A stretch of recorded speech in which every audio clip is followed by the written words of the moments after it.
Esse vídeo é a parte 2 da treta que rolou entre a Ayu e várias feministas aí no Twitter. A treta é realmente imensa, a Ayu foi atacada por várias pessoas diferentes, então eu achei que iria caber tudo em um vídeo só, mas no fim das contas ficou muito mais longo do que eu esperava e eu vou ter que diminuir, não sei nem em quantas partes. Vamos ver se eu consigo terminar nesse vídeo aqui. Se eu não conseguir, se eu ver que tá ficando muito longo, vai ter parte 3 também. Enfim, a parte 1 foi basicamente focada na Gabruchona, que foi uma das que mais tretou ali via Twitter. Se você não assistiu, clica no card, você vai poder conferir na íntegra. E prosseguindo com o assunto, eu já vou começar citando aqueles tweets que apareceram no final do último vídeo. Tweets muito amigáveis, de feministas que queriam chamar a Ayu para uma conversa super saudável. Primeiro nós temos esse aqui da Cherry, que estava respondendo a Gabruchona, dizendo: Gabi, cria um evento para dar uma surra coletiva nessa mina. Minha mão tá tremendo demais para dar na cara dela. Esse tweet, especificamente, a Ayu citou no vídeo dela e disse que se a Cherry não se retratasse, não pedisse desculpas, ela abriria um boletim de ocorrência. E então a garota decidiu se desculpar por livre e espontânea vontade. Ela disse: Oi gata, desculpa se te ofendeu. Não era a minha intenção. Claro, por que ofenderia dizer que tá a fim de surrar uma pessoa e descer a mão nela, né? Tenho certeza que a intenção da Cherry era das melhores. Ela não faria uma coisa tão horrível. Quando o tweet, eu estava extremamente revoltada com tudo que você falou no vídeo. Me ofendeu e me irritou demais, então perdi a razão. Bom, tem gente que se ofende quando eu falo que o Saitama é mais forte do que o Goku, então quem sou eu pra julgar, né, a garota ali por ter se ofendido simplesmente porque alguém tava dando opiniões contra o feminismo. Mas no mínimo esse tipo de postura só escancara a hipocrisia dessas feministas que dizem pregar respeito à igualdade, o amor, as pessoas precisam de mais amor nos seus corações, só que na primeira oportunidade, quando vem alguém discordando dos posicionamentos delas,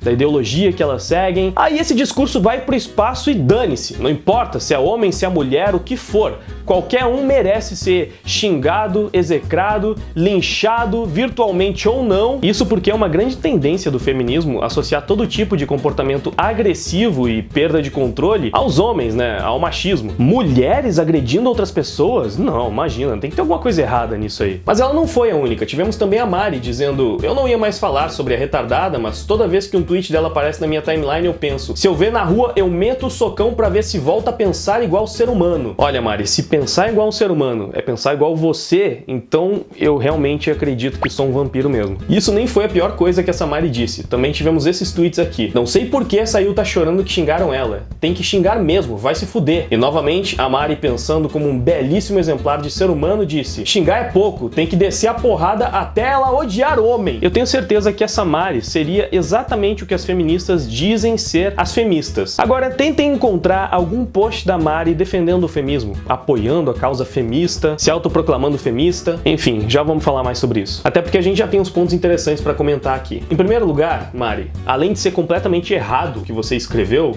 é óbvio isso, eu não preciso nem explicar muito por que é tão errado, essa frase fica ainda mais imbecil se você parar pra pensar que um bando de feministas batendo em alguém não vai fazer essa pessoa odiar homens, vai fazer essa pessoa odiar as feministas, que é basicamente o que tá acontecendo, porque vocês estão se reunindo pra fazer isso, linchar quem discorda. E outra coisa muito interessante que eu acho que vale a menção é o fato de que essa Mari namora um homem. Ela tweetou: o nojento deu em cima de mim com meu namorado do lado me abraçando, mano. Imagina se eu estivesse sozinha, ele tinha idade pra ser meu pai. Pera aí, Mari, mas você não odeia os homens? Será que a gente precisa organizar um movimento aí com as feministas pra elas te surrarem até você odiar todos os homens? E eu me pergunto de verdade que tipo de cara se sujeita a entrar num relacionamento com uma mulher que odeia homens. Enfim, essa foi a participação da Mari, achei muito educativo, mas fiquem tranquilos que isso aí é só a exceção da regra dentro do feminismo. Não importa que 99% das feministas que você já encontrou por aí na internet, militando ou defendendo as suas causas, se comportem exatamente dessa maneira. Elas são a minoria. Em algum lugar, eu tenho certeza que existe um grupo imenso de feministas que não se comportam dessa maneira. Por que elas não estão lutando contra essas Maris, contra essas Kéferas e Gabruchonas, que teoricamente apenas sujam a imagem do feminismo e fazem com que todas as pessoas que estão de fora vejam as feministas como pessoas que simplesmente odeiam homens ou que querem acabar com os valores familiares? Eu não sei, eu acho que seria muito pertinente que elas fizessem alguma coisa a respeito, mas eu sou um homem, eu não posso falar esse tipo de coisa, afinal de contas,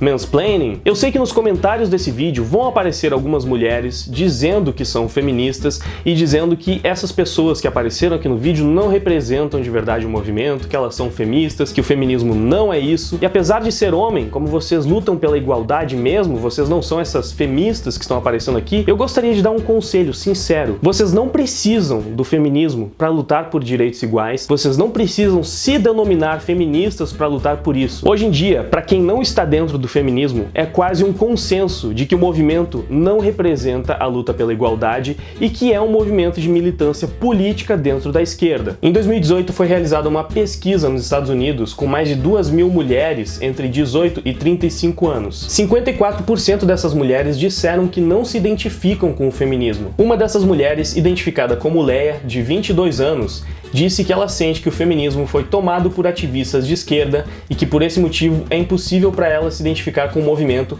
apesar de ela lutar pela igualdade de gênero. Então, tá cada vez mais comum que mulheres que realmente lutam pela igualdade de gênero distanciem-se do feminismo justamente porque o movimento em si perdeu completamente o seu propósito e não é mais representado por essas mulheres e por essas causas. Ainda que a maioria das feministas realmente não sejam como a Mari, não sejam como essas mulheres que de fato não lutam por igualdade, sim pela supremacia feminina, ainda que esse seja o caso, são essas que estão representando o movimento. Quando você vê uma feminista na mídia, ela defende essas coisas, defende essas pautas. São aqueles argumentos vazios que perdem qualquer tipo de debate público com alguém que está se posicionando contra o feminismo. Tente procurar na internet um debate em que uma feminista se sai melhor do que a pessoa que está oferecendo um contraponto ao movimento. Eu mesmo sou a favor da igualdade de gênero. Eu acho que as mulheres devem receber tanto quanto os homens. Eu acho que as mulheres devem sim ser respeitadas. E eu faço a minha parte, respeitando as mulheres ao meu redor. Mas eu definitivamente não respeito o movimento feminista e o que eu vejo que ele de fato representa. Até porque eu nem poderia ser um homem feminista, não é?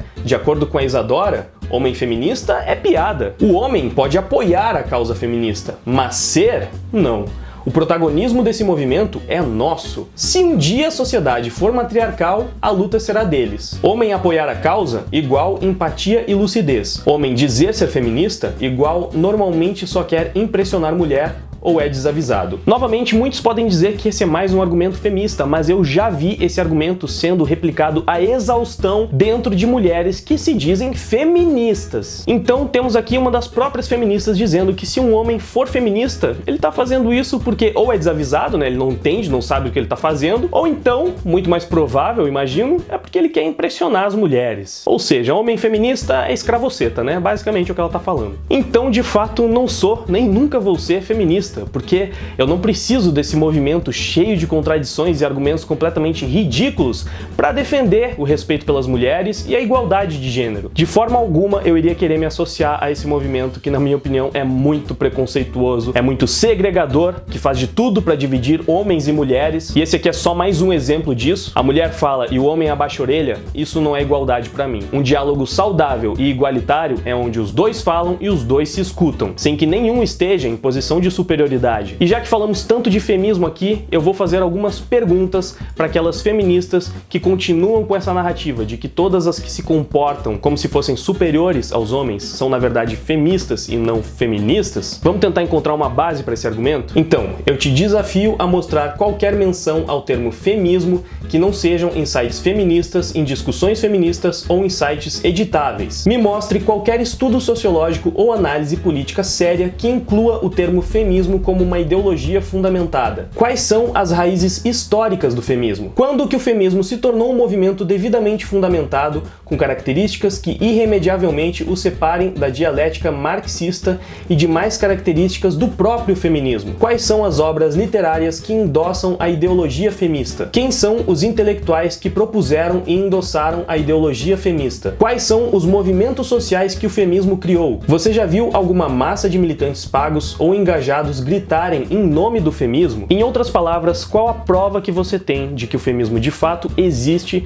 e não é simplesmente um espantalho criado pelo feminismo para jogar toda a culpa das atrocidades que o movimento cometeu ao longo dos anos? Para o feminismo, tanto o feminismo quanto o próprio machismo não passam da falácia do escocês de verdade. Quando alguém mostra para você uma feminista claramente pregando a superioridade feminina, você fala, não, mas essa não é uma feminista de verdade. Uma feminista de verdade não faria isso. Ou quando alguém te mostra as virtudes do machismo, como por exemplo, um homem dando a própria vida para proteger a sua mulher, você fala que isso não é machismo, porque um machista de verdade não colocaria uma mulher acima de si próprio, não é? Ou seja, para o feminismo fazer sentido, ele precisa deturpar o significado do próprio feminismo, criando o femismo, e mais ainda deturpar todo o significado do machismo. Criam um vilão e um bode expiatório. Que tipo de movimento precisaria disso se fosse capaz de se sustentar através de bases lógicas? Então você, que se considera feminista, mas que não concorda com nenhuma das coisas que essas mulheres que apareceram aqui disseram, por que você ainda faz parte disso? É porque você acredita no argumento de que se não fossem as feministas, você não poderia sequer estar utilizando o Twitter e manifestando as suas opiniões? Se é esse o caso, tem uma série de tweets bem interessantes da Thaís Azevedo, que é uma mulher que tem se dedicado cada vez mais a estudar profundamente o feminismo, e ela diz o seguinte: ai Thaís, o feminismo de antigamente era bom,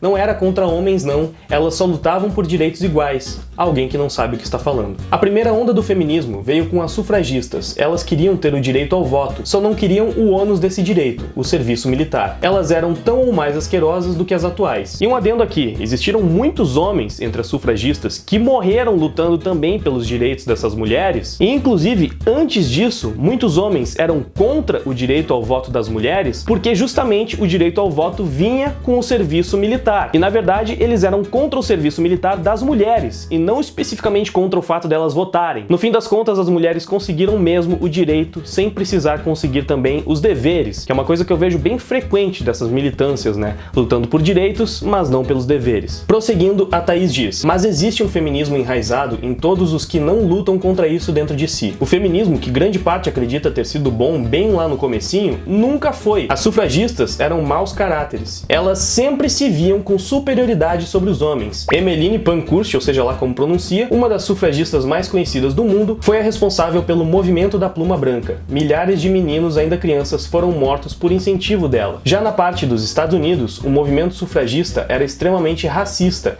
eugenista, destruidor. Foi aqui que começou o trabalho da canalha da Margaret Sanger, que influenciou milhares de meninas da época, como a espanhola Hildegard Rodrigues. Essa época também trouxe Elizabeth Cady Stanton, autora da frase "nós, como sexo, somos infinitamente superiores aos homens". Ou seja, feministas clássicas já pregavam a superioridade feminina. Um dos maiores objetivos do feminismo é a destruição da família. Primeiro, existe a ultravalorização feminina. Depois, ataca-se o homem. Ataca-se a instituição que é a única instituição capaz de destruir ideologias, o casamento. Um panfleto em exposição, datado de 1918, se tornou viral nos últimos dias. Nesse panfleto, uma das esposas sufragistas dá conselho sobre casamento a jovens meninas. Vou traduzir o que ele diz. Conselho de casamento a jovens mulheres. 1.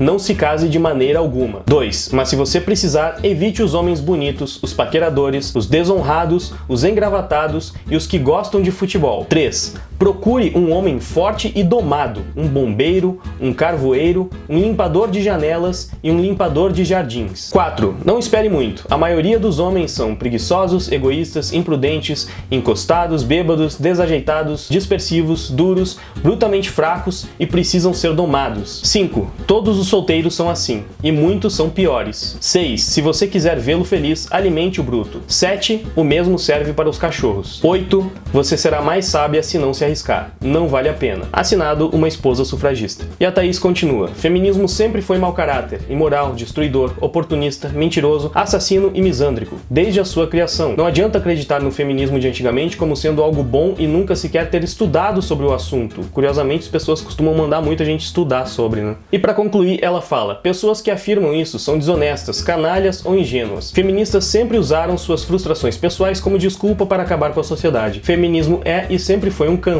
E aí ela coloca o print daquele panfleto que ela acabou de falar. A postura da Thaís foi bem agressiva em alguns pontos, mas não dá pra negar que ela apresentou muitos argumentos e olha só, ela estudou bastante sobre o feminismo, então eu quero ver alguém ir até ela e falar: ah, você precisa estudar mais. Porque tem boas chances de ela ter estudado mais do que qualquer outra pessoa que tá aí discutindo sobre isso. Então talvez você pudesse pensar em estudar um pouquinho mais sobre o tema e dar uma pesquisada sobre esses nomes que apareceram aí nessa sequência de tweets, verificar se desde a origem as principais principais feministas da história aí já não pregavam a superioridade feminina. E por hoje é isso, vamos encerrar a segunda parte, mas ainda voltarei com mais uma, provavelmente a parte final dessa treta, porque ainda restam alguns pontos a serem abordados. E é isso aí, não esqueçam de deixar um like, deixar o seu feedback aí embaixo, se inscrever no canal, conferir a banda que tá aparecendo aí no card, vai tocar uma musiquinha agora no fim também, que é da minha banda, então se vocês gostarem, vocês podem conferir a música completa. E é isso, valeu pela audiência, por ter assistido o vídeo até aqui, agora eu vou indo. Valeu, até mais, fui!